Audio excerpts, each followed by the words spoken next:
2024년 11월 3일 오후 7시 7분 은빛마을 요양원 정문 CCTV. 고요한 정원, 굳게 잠긴 정문. 그런데 화면 구석에서 무언가 움직였습니다. 작은 체구의 누군가가 담장으로 다가갔습니다. 할머니였습니다. 할머니는 주저없이 담장의 철제 울타리를 잡았습니다. 한 발, 두 발. 믿을 수 없는 민첩함으로 1.2m 높이의 울타리를 기어 올랐습니다. 그리고 할머니는 담장을 넘어 어둠 속으로 사라졌습니다. 밤 10시 25분 같은 요양원 1층 로비. 간호사 박지영은 이 영상을 본 지 불과 1시간 전이었습니다. 손이 떨렸습니다. 68세 치매 환자가 담장을 넘어 탈출했다는 사실이 믿기지 않았습니다. 지영은 숨을 죽인 채 측면 비상구만을 응시했습니다. 곧 문이 열릴 것입니다. 땀에 젖은 채로 지친 몸을 이끌고 3시간 20분 만에 돌아올 것입니다. 지난 사흘간 똑같은 장면이 반복되었습니다. 매일 저녁 7시 10분 306호 김순자 할머니가 사라지고 밤 10시 30분 어김없이 돌아왔습니다. 삐걱. 문이 열렸습니다. 순자 할머니가 들어섰습니다. 이마에는 땀이 맺혀 있었고 가쁜 숨을 몰아쉬고 있었습니다. 옷에는 담장을 넘으며 묻은 흙이 여기저기 묻어 있었습니다. 할머니, 괜찮으세요? 다치신 데는 없으세요? 지영이 급히 다가가자 할머니는 조금 놀란 표정을 지었습니다. 미안해요. 문이 잠겨 있어서 담을 넘었어요. 할머니는 마치 아무렇지 않다는 듯 말했습니다. 그런데 나는 가야 해요. 매일 가야 해요. 왜요? 어디를 가시는데요? 할머니는 대답하지 않고 천천히 계단을 올라갔습니다. 지영은 멍하니 그 뒷모습을 바라봤습니다. 68세의 할머니가 1.2m 담장을 넘어 탈출했습니다. 치매 환자가 매일 밤 3시간 20분 동안 어딘가를 다녀왔습니다. 왜일까요? 목숨을 걸고서라도 가야 하는 그곳은 어디일까요? 안녕하세요. 여러분, 이 이야기가 흥미로우시다면 구독과 좋아요 부탁드립니다. 여러분의 구독과 좋아요는 더 좋은 이야기를 만드는 큰 힘이 됩니다. 그럼 이제 할머니의 이야기를 시작하겠습니다. 사흘 전 서울 외곽 조용한 주택가 언덕 위에 자리한 은빛마을 요양원. 이곳에서 근무하는 간호사 박지영은 어느 저녁 창밖을 보다가 이상한 광경을 목격했습니다. 정원 울타리 근처에서 누군가 조심스럽게 움직이고 있었습니다. 해가 지는 시간이라 정확히 보이지는 않았지만 그 그림자는 측면 담장 쪽으로 향하고 있었습니다. 지영은 급히 계단을 내려갔습니다. 1층에 도착했을 때는 이미 그림자의 주인은 사라졌고 담장 근처에만 작은 발자국 흔적이 남아 있었습니다. 다음 날 아침 지영은 보안 담당자에게 어제 저녁 영상을 보여달라고 요청했습니다. 모니터에는 정확히 저녁 7시 10분 306호 김순자 할머니가 담장을 넘는 모습이 선명하게 담겨 있었습니다. 68세의 할머니는 검은색 가디건을 입고 작은 핸드백만 들고 있었습니다. 더 놀라운 것은 이것이 어제만의 일이 아니라는 것이었습니다. 지난 3주간의 영상을 확인한 결과 할머니는 매일 저녁 7시 10분에 담장을 넘어 사라졌습니다. 지영은 할머니의 차트를 살펴봤습니다. 보호자는 딸 김수진, 가족 사항란에는 배우자 사망, 자녀 1명 딸이라고 적혀 있었습니다. 특이사항에는 경도인지장애, 최근 기억 저하라고 기록되어 있었습니다.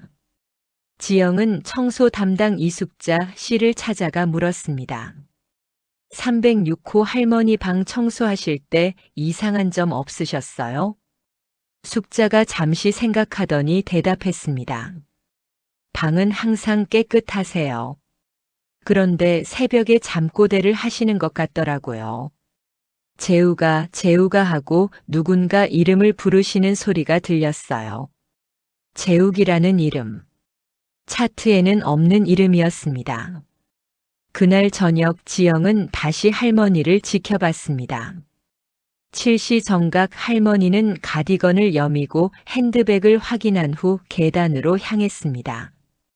그리고 담장을 넘어 어둠 속으로 마치 누군가 기다리고 있다는 듯 서두르며 언덕길을 내려갔습니다. 지영은 야간 간호사 김미선에게 물었습니다. 혹시 306호 할머니 밤에 돌아오시는 거 보신 적 있으세요? 미선이 고개를 끄덕이며 대답했습니다. 밤 10시 반쯤 되면 항상 돌아오세요. 매일 같은 시간에요. 적어도 2주는 넘게 그러신 것 같아요. 지영은 놀라움을 감추지 못했습니다. 3주 동안 매일 저녁 7시에 나가서 밤 10시 반에 돌아온다는 것은 3시간 20분 동안 어딘가를 다녀온다는 의미였습니다. 돌아오실 때 어떤 모습이세요? 항상 지쳐 보이세요. 땀을 흘리시는 것 같기도 하고요. 손에는 나갈 때랑 똑같이 작은 핸드백만 들고 계시고요. 지영은 원장 강민수를 찾아갔습니다. 원장님, 306호 할머니가 매일 저녁 7시에 담장을 넘어 외출하시는데 3주 동안 계속 그러셨어요. 원장은 심각한 표정을 지으며 말했습니다. 담장 보안을 강화해야겠습니다. 그리고 보호자인 따님께도 연락해 봐야겠어요. 다음 날 원장이 보호자 김수진에게 전화를 걸었습니다. 지영도 함께 통화를 들었습니다. 어머님께서 매일 저녁 7시경에 외출을 하시는데 혹시 알고 계셨나요? 전화기 너머로 수진의 놀란 목소리가 들렸습니다. 외출이요? 어머니가요? 그럴 리가. 어머니는 치매가 있으셔서 제가 요양원에 모셨는데 원장이 상황을 설명하자 수진은 잠시 침묵했습니다. 제가 내일 요양원으로 가보겠습니다. 전화를 끊은 후 지영은 창밖을 바라봤습니다. 할머니는 도대체 어디로 가시는 걸까요? 재욱이라는 사람은 누구일까요? 그리고 왜 매일 밤 10시 반에 돌아오시는 걸까요? 그날 저녁도 어김없이 순자 할머니는 7시 10분에 요양원을 나갔습니다. 지영은 창문에서 그 모습을 지켜보며 생각했습니다. 내일이면 모든 비밀이 밝혀질 것입니다. 다음 날 오후 딸 김수진이 요양원에 도착했습니다. 42세의 수진은 피곤한 표정으로 원장실에 들어섰고 지영도 함께 자리했습니다. 원장이 지난 3주간의 상황을 자세히 설명했습니다. 매일 저녁 7시 10분에 정확한 외출, 밤 10시 30분에 귀가, 3시간 20분의 공백. 수지는 얼굴이 창백해지며 말했습니다. 그럴 리가. 제가 어머니를 모신 지 3주가 됐는데 한 번도 몰랐어요. 어머니가 적응 잘하신다고 생각했는데. 지영이 조심스럽게 물었습니다. 혹시 재욱이라는 분을 아세요? 할머니가 잠꼬대로 그 이름을 자주 부르신대요. 수진의 표정이 굳어졌습니다. 그녀는 한동안 말없이 창밖을 바라보다가 입을 열었습니다. 제 오빠 이름이에요. 그런데 수진은 더 이상 말을 잇지 못했습니다. 지영과 원장은 그녀가 무언가 말하기를 기다렸지만 수진은 고개를 저으며 말했습니다. 일단 오늘 저녁 어머니가 어디로 가시는지 확인해 보고 싶어요. 제가 따라가 봐도 될까요? 원장이 고개를 끄덕였고 지영도 함께 가겠다고 했습니다. 세 사람은 저녁 7시 전에 1층 로비에서 만나기로 약속했습니다. 오후 4시경 지영은 순자 할머니의 방을 방문했습니다. 할머니는 침대에 앉아 창밖을 바라보고 계셨습니다. 할머니, 컨디션은 좀 어떠세요? 순자 할머니는 지영을 보며 미소를 지었습니다. 괜찮아요. 고마워요. 지영은 자연스럽게 방안을 정리하는 척하며 주변을 살폈습니다. 침대 옆 탁자 위에는 안경과 물컵, 작은 시계가 놓여 있었습니다. 시계 바늘은 오후 4시를 가리키고 있었고 할머니는 가끔 그 시계를 힐끗힐끗 쳐다보셨습니다. 지영이 침대 시트를 정리하다가 침대 밑을 들여다봤을 때 작은 수첩이 하나 보였습니다. 지영은 조심스럽게 그것을 꺼냈습니다.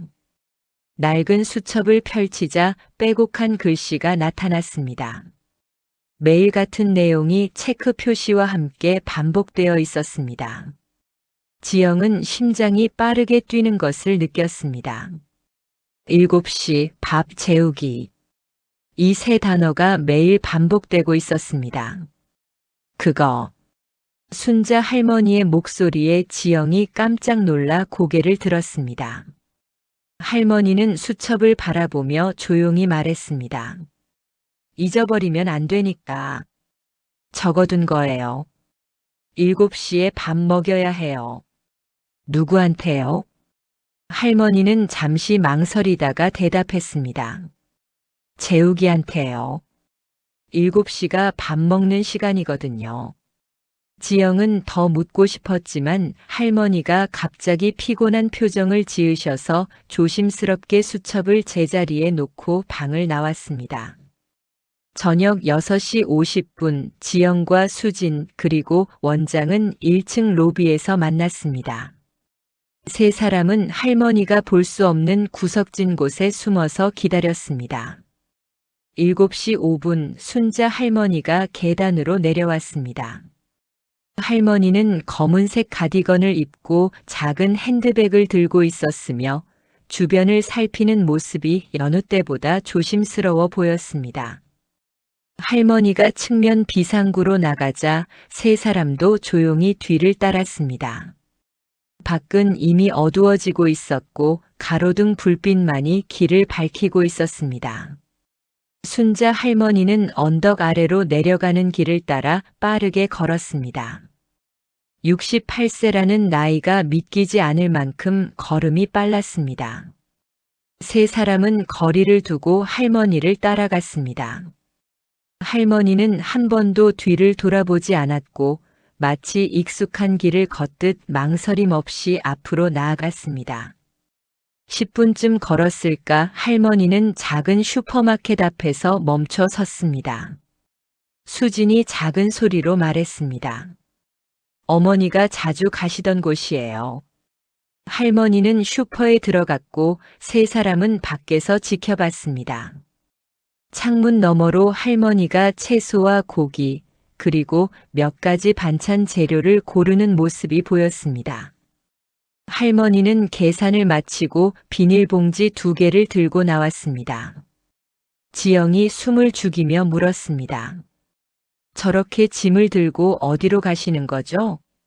수지는 대답하지 않았습니다. 그녀의 얼굴에는 불안한 표정이 역력했습니다. 할머니는 슈퍼에서 5분 정도 더 걸어 낡은 빌라 단지 앞에 도착했습니다.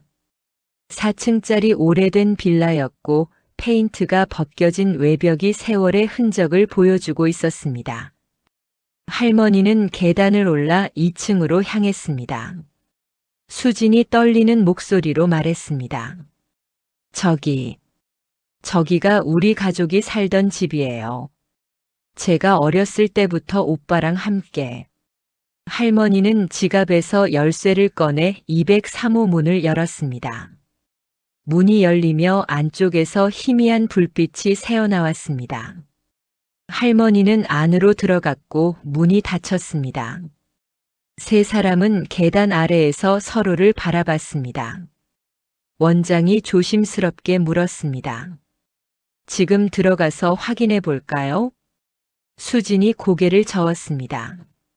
아니요. 일단 어머니가 무엇을 하시는지 지켜보고 싶어요.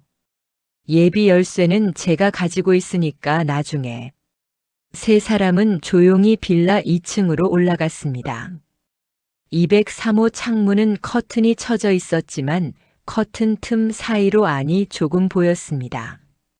지영이 조심스럽게 창문 쪽으로 다가가 안을 들여다봤습니다. 순자 할머니는 부엌에서 무언가를 하고 있었습니다. 비닐봉지에서 재료들을 꺼내 싱크대에 놓고 앞치마를 두르고 냉장고를 열어 무언가를 확인했습니다. 할머니의 동작은 매우 익숙하고 자연스러워 보였습니다. 시간이 흘렀습니다. 7시 30분, 8시, 8시 30분. 할머니는 계속 부엌에서 요리를 하고 있었습니다. 가끔 거실 쪽으로 나와 무언가를 확인하는 것 같았지만 창문 밖에서는 정확히 보이지 않았습니다. 9시가 되자 할머니가 부엌에서 나와 식탁 쪽으로 갔습니다. 지영은 숨을 죽이고 더욱 조심스럽게 창문 안을 들여다봤습니다. 할머니는 식탁 위에 접시들을 놓고 있었습니다. 밥그릇 2개, 국그릇 2개, 반찬 접시들. 모든 것이 두 사람분이었습니다. 할머니는 식탁에 음식을 다 차린 후 의자에 앉았습니다. 그리고 맞은편 빈 의자를 바라보며 무언가 말을 하기 시작했습니다. 창문 밖에서는 소리가 잘 들리지 않았지만 할머니의 입모양을 보니 누군가와 대화하는 것처럼 보였습니다. 수진이 창문을 보다가 갑자기 손으로 입을 막았습니다. 그녀의 눈에서 눈물이 흘러내렸습니다. 지영이 수진의 어깨를 잡았지만 수진은 그저 고개를 저으며 눈물을 닦았습니다. 할머니는 혼자 식사를 했습니다. 가끔 맞은편 빈 의자를 바라보며 미소를 짓기도 하고 무언가 말을 건네기도 했습니다. 식사가 끝나자 할머니는 일어나서 설거지를 시작했습니다. 접시를 닦고 식탁을 정리하고 부엌을 깨끗이 치웠습니다.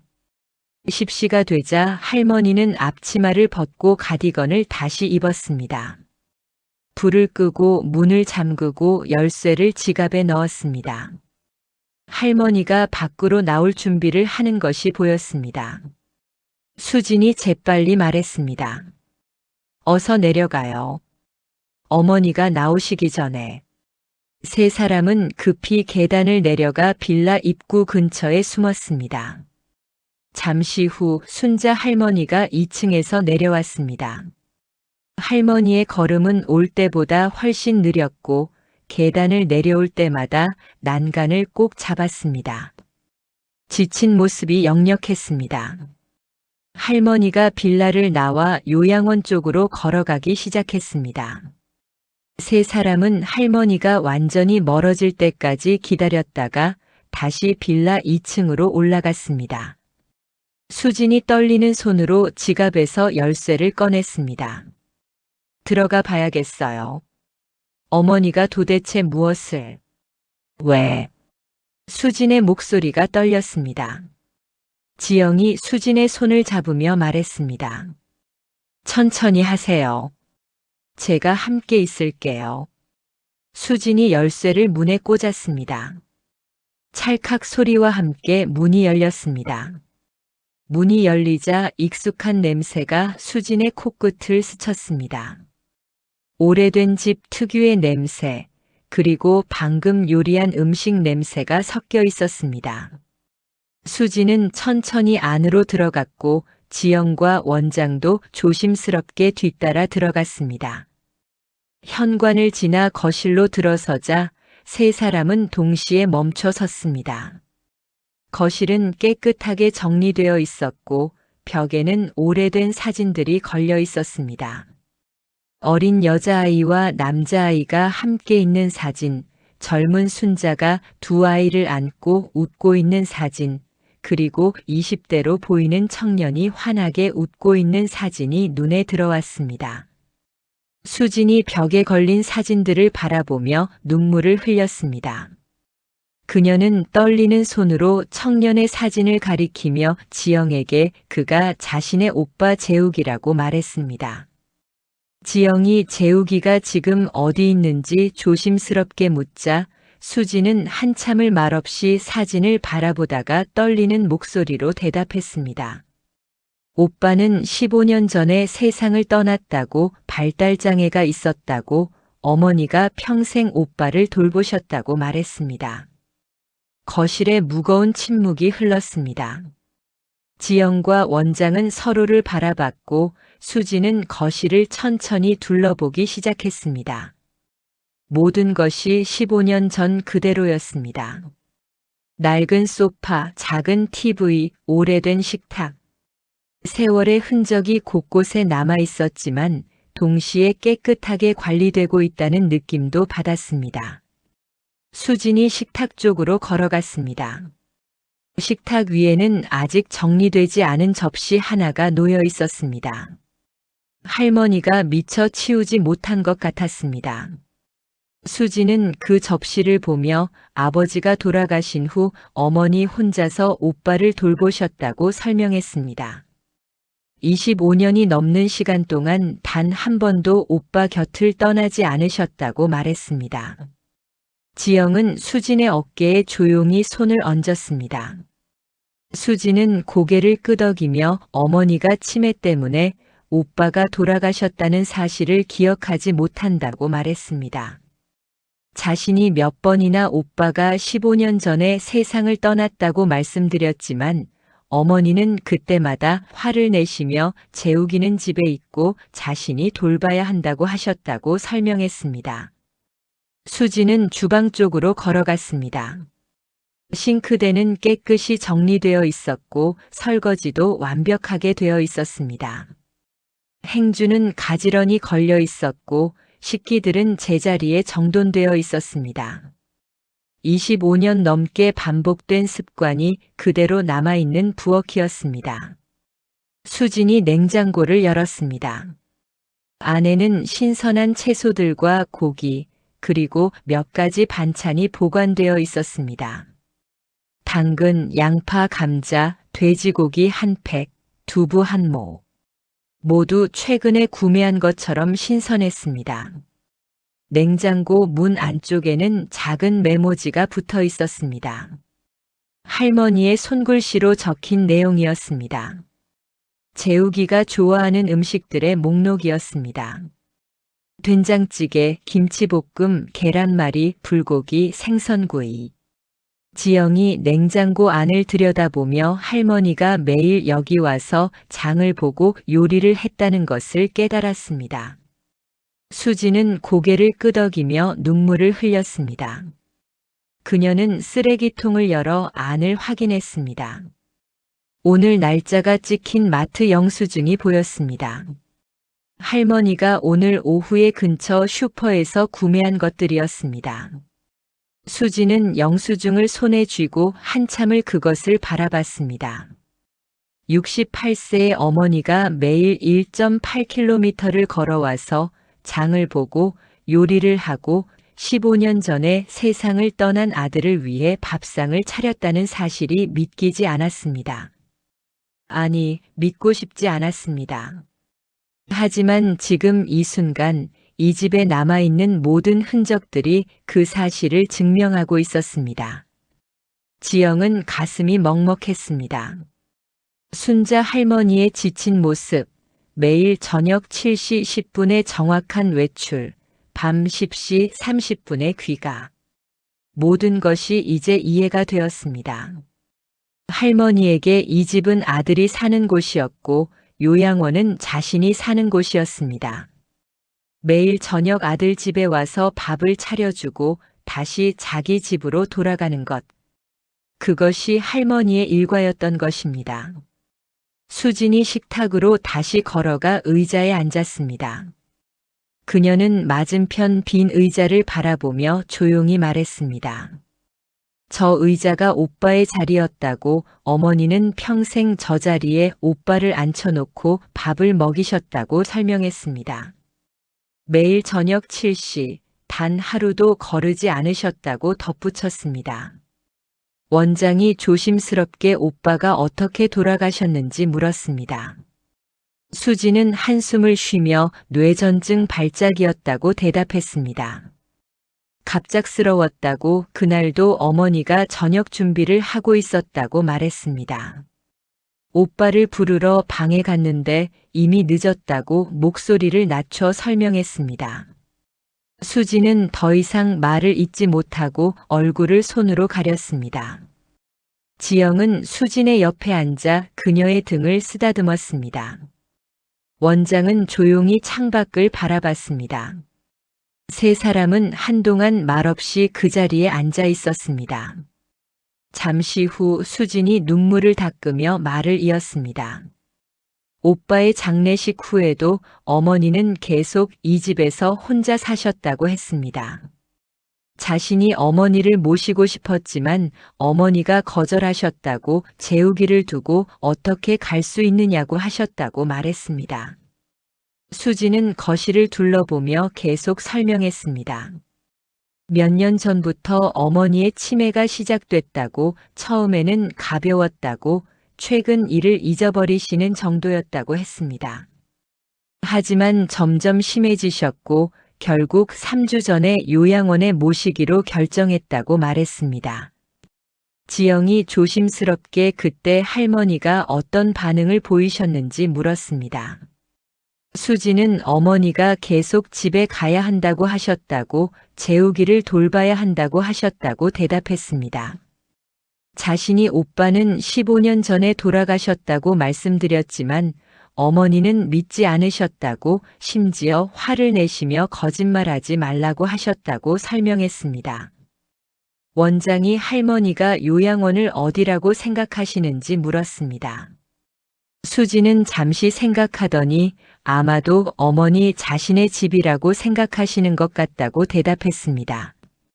그리고 이곳은 오빠가 사는 집이라고 생각하시는 거라고, 그래서 매일 저녁 7시가 되면 오빠 집에 와서 밥을 차려주고 다시 자기 집으로 돌아가시는 거라고 설명했습니다.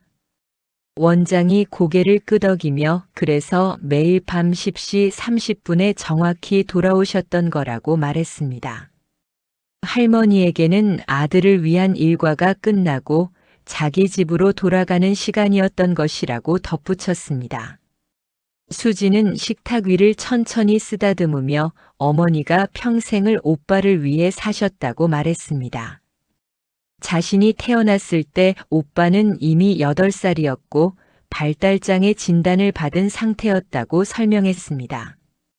아버지는 일하러 나가시고 어머니가 혼자 오빠를 돌보셨다고, 밥 먹이고 씻기고 옷 입히고 모든 것을 다 해주셨다고 말했습니다. 수지는 벽에 걸린 사진을 바라보며 말을 이었습니다. 특히 저녁 7시는 신성한 시간이었다고, 오빠의 식사 시간이었다고 했습니다.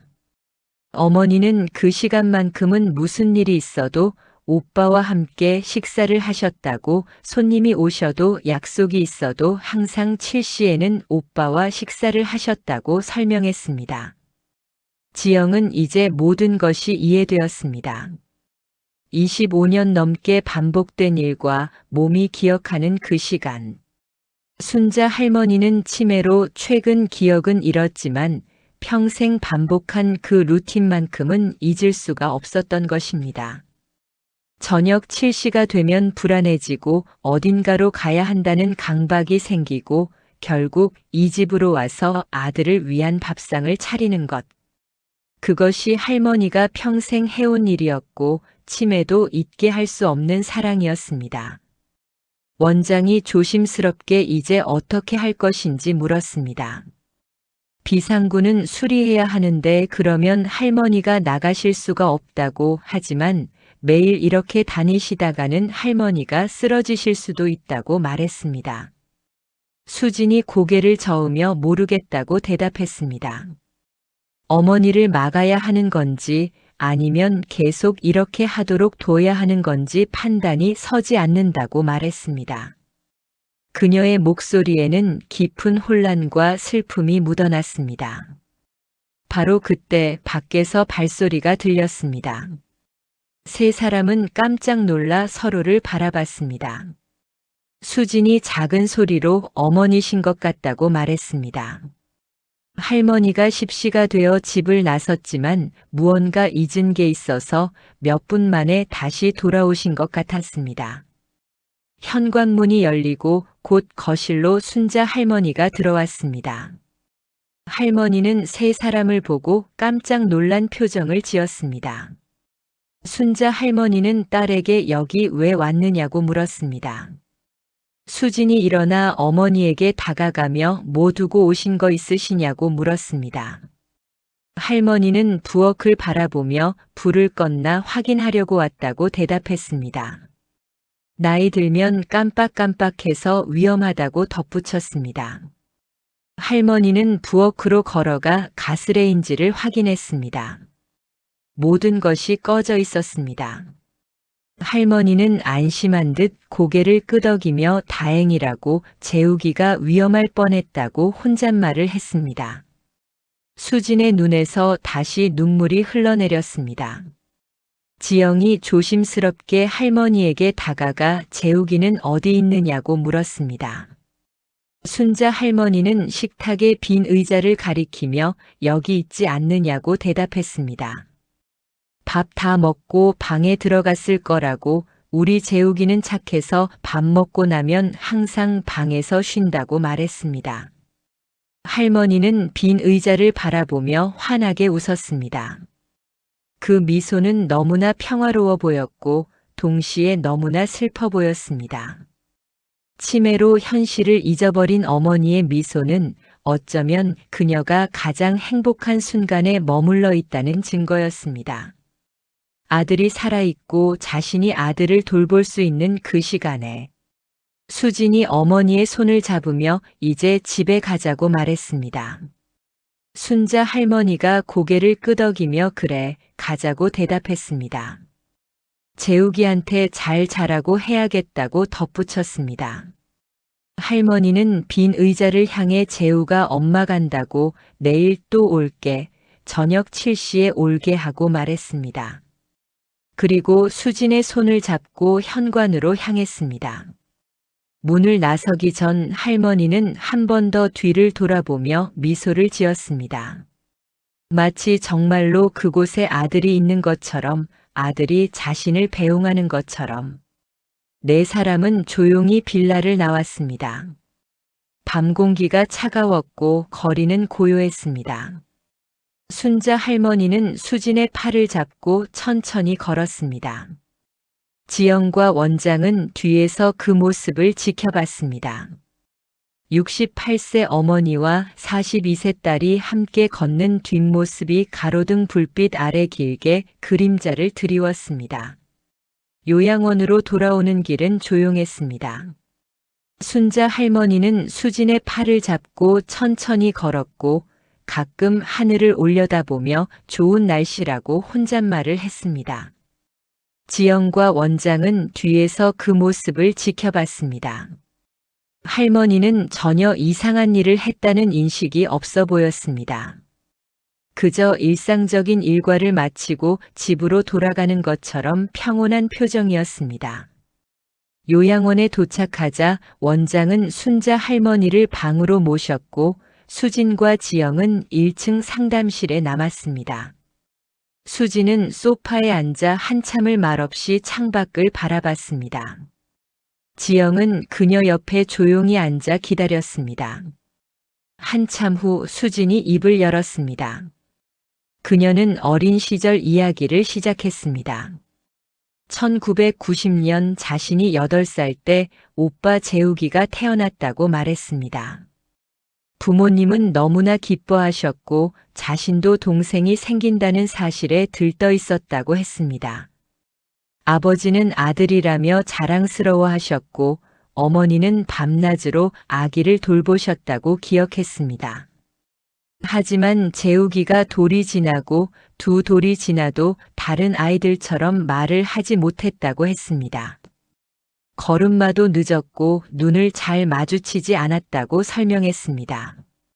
부모님은 처음에는 아이마다 발달 속도가 다르다며 걱정하지 않으셨지만 재욱이가 3살이 되었을 때 결국 병원을 찾으셨다고 말했습니다. 수지는 그날을 또렷이 기억하고 있었습니다. 병원에서 돌아온 어머니의 얼굴이 창백했다고, 아버지는 말없이 술만 드셨다고 했습니다.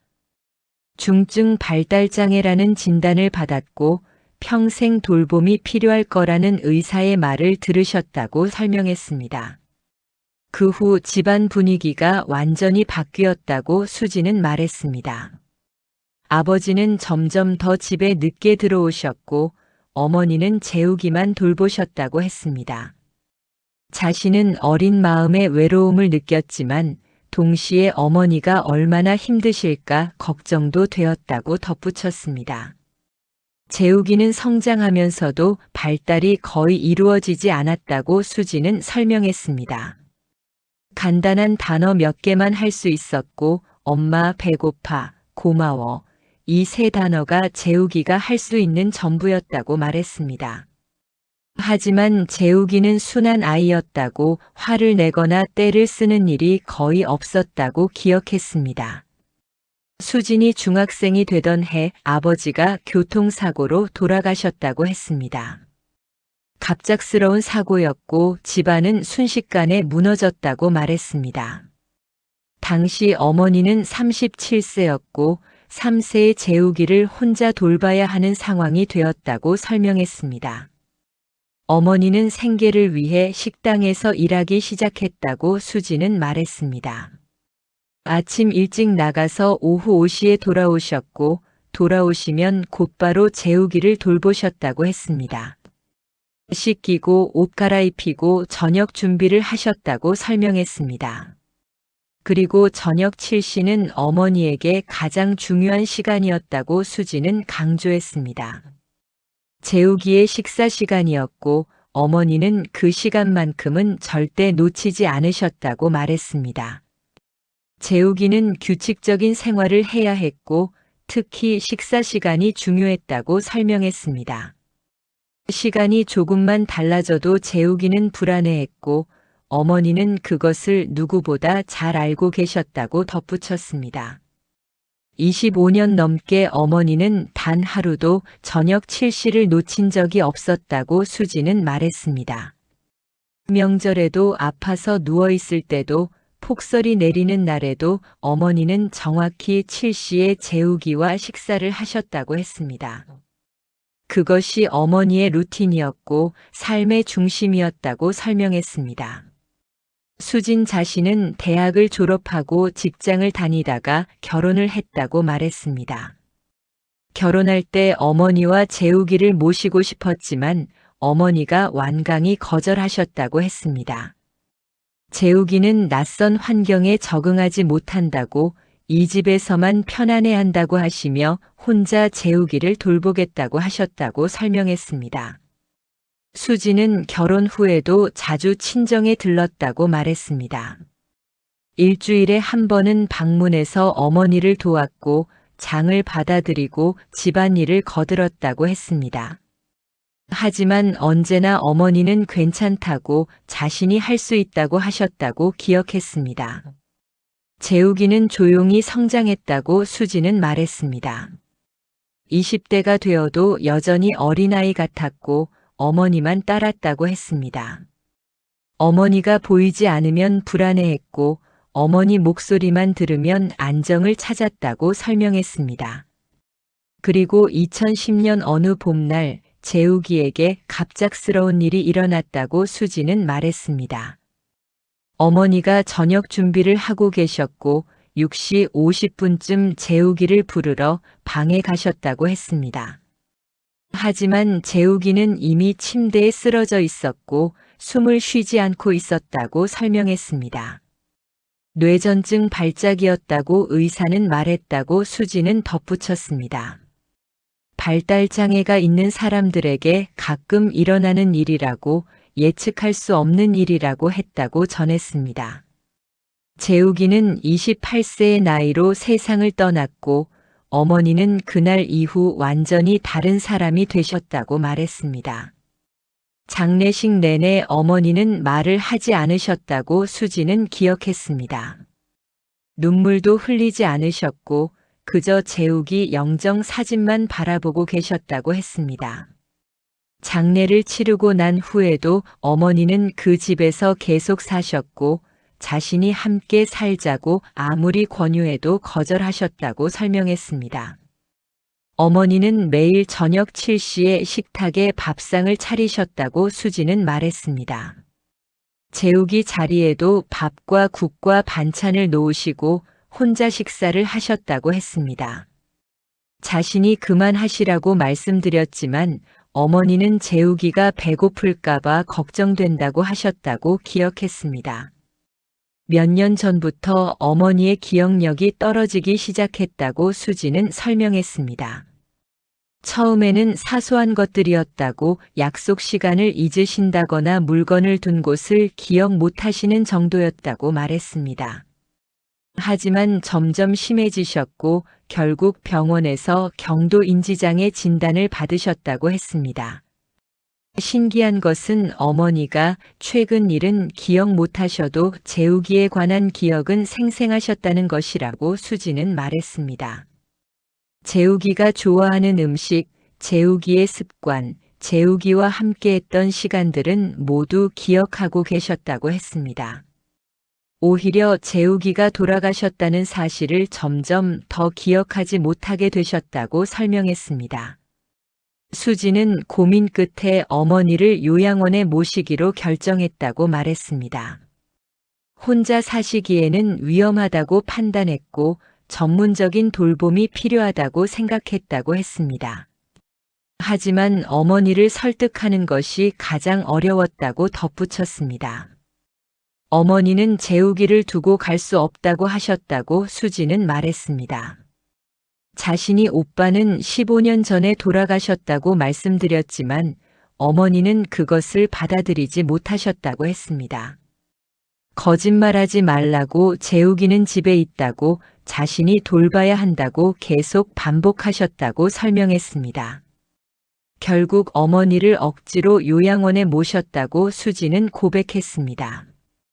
그것이 어머니를 위한 일이라고 스스로를 설득했지만 마음 한편으로는 항상 죄책감이 있었다고 말했습니다. 그리고 요양원에 모신 후 3주 동안 한 번도 방문하지 못했다고 바쁘다는 핑계로 차일피일 미뤘다고 고백했습니다. 사실은 어머니를 볼 용기가 없었다고 수지는 솔직히 말했습니다. 어머니가 자신을 원망하실까봐 재욱이를 찾으실까봐 두려웠다고 했습니다.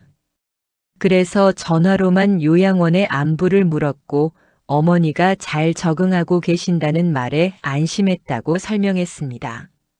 하지만 어머니는 적응하신 것이 아니었다고 수지는 눈물을 흘리며 말했습니다. 매일 저녁 요양원을 탈출해서 1.8km를 걸어 옛날 집으로 가셨고 장을 보고 요리를 하고 재우기를 위해 밥상을 차리셨다고 했습니다. 68세의 몸으로 치매를 앓으면서도 어머니는 단 하루도 빠짐없이 그 일을 하셨다고 설명했습니다. 지영은 조용히 수진의 손을 잡았습니다. 수진은 자신이 얼마나 무책임한 딸이었는지 깨달았다고 말했습니다. 어머니를 요양원에 맡겨놓고 안심했던 자신이 부끄럽다고 어머니의 고통을 전혀 몰랐던 것이 미안하다고 했습니다. 어머니에게 재욱이는 여전히 살아있었다고 수지는 말했습니다. 치매가 어머니에게서 슬픔을 가져갔고 대신 아들과 함께했던 행복한 시간만 남겨놓았다고 했습니다. 어머니는 매일 아들을 위해 밥을 차리고 아들과 대화하고 아들을 돌보며 행복해 하셨다고 설명했습니다. 그것이 어머니가 선택한 삶의 방식이었다고 수지는 말했습니다. 현실을 잊고 과거에 머물며 아들이 살아있다고 믿으며 매일 아들을 돌보는 것. 어쩌면 그것이 어머니에게는 가장 평화로운 방법인지도 모른다고 덧붙였습니다. 지영은 순자 할머니의 사랑이 얼마나 깊고 강한지 깨달았습니다. 25년 넘게 단 하루도 거르지 않고 아들을 돌봤던 어머니, 아들이 세상을 떠난 후에도 매일 밥상을 차렸던 어머니, 그리고 치매에 걸려서도 그 사랑만큼은 잊지 못하는 어머니. 그것은 단순한 기억이 아니라 몸에 새겨진 사랑이었고 영혼에 새겨진 헌신이었습니다. 수진이 지영을 바라보며 물었습니다. 자신이 어떻게 해야 할지, 어머니를 계속 요양원에 두어야 할지, 아니면 다른 방법이 있을지 조언을 구했습니다. 지영은 잠시 생각하다가 말했습니다. 어머니의 행복이 무엇인지 생각해 보라고. 어머니가 가장 평화로워 보이는 순간이 언제인지 떠올려 보라고 했습니다.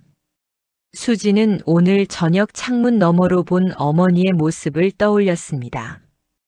빈 의자를 향해 미소 짓던 어머니, 혼자 식사하면서도 행복해 보이던 어머니, 재욱이와 대화하며 평온해하던 어머니.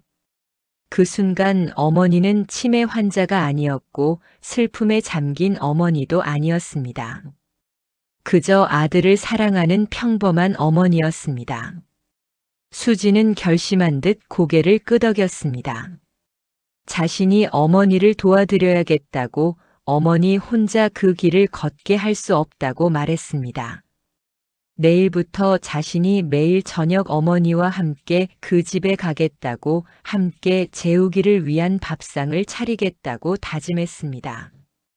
다음 날 아침 수지는 원장과 긴 대화를 나눴습니다. 그녀는 어머니를 요양원에서 완전히 퇴소시키는 대신 새로운 방법을 제안했습니다. 낮 시간에는 어머니가 요양원에서 프로그램에 참여하시고 저녁에는 자신이 어머니를 모시고 옛날 집으로 가겠다고 말했습니다. 함께 재우기를 위한 저녁 식사를 준비하고 어머니가 원하시는 만큼 그곳에 머물다가 다시 요양원으로 돌아오겠다고 설명했습니다. 원장은 수진의 제안을 신중히 검토했습니다. 요양원 규정상 쉽지 않은 일이었지만 할머니의 특별한 상황을 고려하여 예외를 인정하기로 했습니다. 다만 수진이 매일 동행해야 한다는 조건과 할머니의 건강 상태를 정기적으로 체크해야 한다는 조건을 달았습니다. 수진은 기꺼이 그 조건들을 받아들였습니다. 수진은 직장의 사정을 이야기하고 근무 시간을 조정했습니다. 오전에만 일하고 오후 5시에는 요양원에 도착할 수 있도록 스케줄을 바꿨습니다. 회사는 그녀의 상황을 이해해 주었고 탄력 근무를 허가해 주었습니다. 그날 저녁 6시 수진이 요양원에 도착했습니다. 순자 할머니는 이미 준비를 마치고 기다리고 계셨습니다. 수진이 함께 저녁 먹으러 가자고 말하자 할머니는 환하게 웃으며 고개를 끄덕였습니다. 재욱이가 기다린다고 빨리 가야 한다고 말씀하셨습니다. 두 사람은 함께 언덕길을 내려갔습니다. 수진이 어머니의 팔을 잡았고 할머니는 딸에게 기대어 천천히 걸었습니다. 예전처럼 할머니 혼자 서두르며 걷는 것이 아니라 이제는 딸과 함께 여유롭게 걷는 모습이었습니다. 슈퍼에 들러 장을 봤습니다. 수진이 카트를 밀었고 할머니는 재욱이가 좋아하는 재료들을 골랐습니다. 당근, 감자, 돼지고기, 두부. 할머니는 하나하나 신중하게 선택했고 수진은 그 옆에서 조용히 지켜봤습니다. 빌라에 도착해서 문을 열고 들어갔습니다. 할머니는 익숙한 동작으로 앞치마를 두르고 부엌으로 갔습니다. 수진도 앞치마를 하나 꺼내 입고 어머니 옆에 섰습니다. 어머니가 채소를 다듬으시는 동안 수진은 쌀을 씻었고 어머니가 고기를 양념하시는 동안 수진은 국을 끓였습니다. 어머니와 딸이 함께 부엌에서 요리를 하는 모습은 평화로웠습니다. 할머니는 가끔 수진에게 이렇게 하면 된다고, 재욱이는 이런 것을 좋아한다고 말씀하셨습니다. 수진은 고개를 끄덕이며 어머니의 말씀을 따랐습니다. 마치 어린 시절로 돌아간 것 같았습니다. 저녁 7시 식탁에 밥상이 차려졌습니다. 세 사람분의 밥그릇과 국그릇, 반찬들이 정갈하게 놓였습니다. 할머니는 재욱이 자리에 밥상을 놓으셨고 수지는 어머니 옆자리에 앉았습니다. 할머니는 빈 의자를 바라보며 재우가 밥 먹자고 말씀하셨습니다. 세 사람은 함께 식사를 했습니다. 정확히 말하면 두 사람이 식사를 했고 한 사람은 그곳에 없었지만 그곳에 있었습니다. 할머니는 가끔 빈 의자를 바라보며 맛있냐고 물으셨고 수지는 그 모습을 지켜보며 눈물을 참았습니다. 식사 후 설거지를 함께 했습니다. 할머니가 접시를 닦으시면 수진이 물기를 닦아 제자리에 놓았습니다. 부엌을 깨끗이 정리하고 식탁을 닦고 모든 것을 정돈했습니다. 할머니는 만족스러운 표정으로 고개를 끄덕이셨습니다. 밤 9시 30분 두 사람은 집을 나섰습니다. 할머니는 재욱이 방 쪽을 바라보며 잘 자라고 내일 또 올게 하고 말씀하셨습니다. 수지는 어머니의 손을 잡고 요양원으로 돌아가는 길을 천천히 걸었습니다. 이런 일상이 반복되었습니다. 매일 저녁 수지는 어머니를 모시고 그 집에 갔고 함께 저녁을 준비했고 함께 식사를 했습니다. 할머니는 더 이상 혼자 그 길을 걷지 않아도 되었고 지쳐서 돌아오지 않아도 되었습니다. 딸이 함께했기 때문입니다. 박지영은 일주일에 2번씩 자원봉사로 수진과 할머니를 도왔습니다. 함께 장을 보고 요리를 하고 설거지를 했습니다. 지영은 그 시간을 통해 진정한 돌봄이 무엇인지 배웠습니다. 단순히 환자를 관리하는 것이 아니라 그들의 삶과 사랑을 이해하고 함께하는 것이라는 것을 깨달았습니다. 순자 할머니의 이야기는 조용히 요양원 안에 퍼졌습니다. 직원들은 할머니의 사연을 알게 되었고 모두가 감동했습니다. 어떤 직원은 자신의 부모님을 더 자주 찾아뵙겠다고 다짐했고 어떤 직원은 치매 환자를 대하는 태도를 돌아보게 되었습니다. 지역 신문에서 이 이야기를 듣고 취재를 요청했습니다. 수지는 처음에는 거절했지만 원장의 설득으로 조심스럽게 인터뷰에 응했습니다. 기사는 할머니의 이름을 밝히지 않고 조용히 실렸습니다. 제목은 간단했습니다. 잊혀지지 않는 모성애, 치매도 이길 수 없었던 사랑. 기사를 읽은 많은 사람들이 감동했습니다. 특히 발달장애 자녀를 둔 부모들의 반응이 뜨거웠습니다. 그들은 순자 할머니의 이야기에서 자신들의 모습을 보았고 위로를 받았습니다. 자신들이 혼자가 아니라는 것을, 이 길을 먼저 걸어간 사람이 있다는 것을 알게 되었습니다. 발달장애인 부모 모임에서 순자 할머니를 초대했습니다. 수진이 어머니를 모시고 그 자리에 갔을 때 많은 부모들이 할머니를 맞이했습니다. 할머니는 그들에게 재욱이 이야기를 했고 사람들은 조용히 눈물을 흘렸습니다. 모임이 끝난 후 한 어머니가 수진에게 다가와 말했습니다. 어머님 같은 분이 계셔서 힘이 난다고 자신도 끝까지 아이를 지키겠다고 다짐했습니다. 계절이 바뀌었습니다. 가을이 지나고 겨울이 왔습니다. 순자 할머니의 치매는 조금씩 진행되었지만 저녁 7시만큼은 여전히 또렷했습니다. 최근 일은 기억하지 못해도 재우기를 위한 일과만큼은 잊지 않았습니다. 어느 추운 겨울밤 할머니는 재욱이 방에서 평화롭게 잠이 들었습니다. 수진이 어머니를 깨우려다가 멈칫했습니다. 어머니의 얼굴이 너무나 평온했기 때문입니다. 수지는 119에 전화를 걸었고 구급대원들이 도착했을 때 할머니는 이미 숨을 거두신 후였습니다. 의사는 심장마비였다고 말했습니다. 고통 없이 편안하게 가셨을 거라고 위로했습니다. 수지는 어머니의 손을 잡고 한참을 울었습니다. 하지만 동시에 감사했습니다. 어머니가 가장 사랑하는 곳에서 가장 행복한 순간에 세상을 떠나셨다는 것에 장례식에는 많은 사람들이 찾아왔습니다. 요양원 직원들, 발달장애인 부모 모임 사람들, 동네 이웃들. 모두가 순자 할머니의 사랑을 기억했고 그 헌신을 기렸습니다. 49제가 끝난 후 수지는 다시 그 집을 찾았습니다. 재욱이 방에 들어가 오빠 자리에 앉았습니다.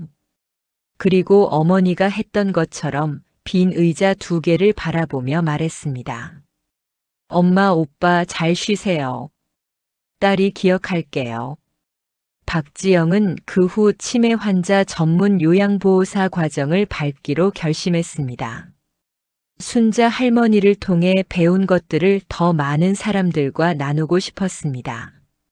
치매는 기억을 앗아가지만 사랑만큼은 앗아갈 수 없다는 것을 세상에 알리고 싶었습니다. 요양원에는 작은 동판이 하나 걸렸습니다. 순자 할머니를 기억하며 사랑은 기억보다 강합니다. 그 아래에는 재욱이와 순자 할머니가 함께 웃고 있는 오래된 사진이 놓여 있었습니다. 매년 저녁 7시 요양원에서는 가족과 함께하는 저녁 프로그램이 진행됩니다. 보호자들이 어르신들과 함께 식사를 준비하고 함께 먹는 시간입니다. 그것은 순자 할머니가 남긴 가장 큰 선물이었습니다. 그 집 창문으로는 여전히 석양이 비춥니다. 빈 식탁, 빈 의자들. 하지만 그곳에는 여전히 사랑이 남아 있습니다. 25년 넘게 함께한 어머니와 아들의 사랑, 죽음도 치매도 잊게 할 수 없었던 사랑. 그 사랑은 지금도 그곳에서 빛나고 있습니다. 시청해 주셔서 감사합니다. 이야기가 마음에 드셨다면 구독과 좋아요 부탁드려요.